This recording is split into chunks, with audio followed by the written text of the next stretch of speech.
Doctor Yunus যদি আন্তর্জাতিক মহলে আওয়ামী লীগকে ফেরানোর স্টেটমেন্ট দিয়ে সুশীল সাজেন তাহলে বাংলাদেশের মানুষ ছাড় দেবে না বলে মন্তব্য করেছে জাতীয় নাগরিক পার্টি এনসিপির উত্তরাঞ্চলের মুখ্য সংগঠক সার্জিস আলম।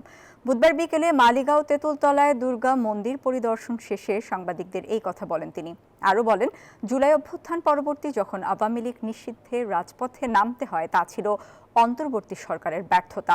মানুষ দিনের পর দিন আন্দোলন করে যমুনা ঘেরাওয়ের পর তারা রাজনৈতিক নিষিদ্ধের ধাপে গিয়েছে। বলেন, অভ্যুত্থান পরবর্তী বাংলাদেশে নির্বাচন কমিশন স্বেচ্ছাচারী আচরণ করছে। তারা যদি এটা বহাল রাখে নির্বাচনে এনসিপি অনাস্থা প্রকাশ করবে বলেও জানান তিনি।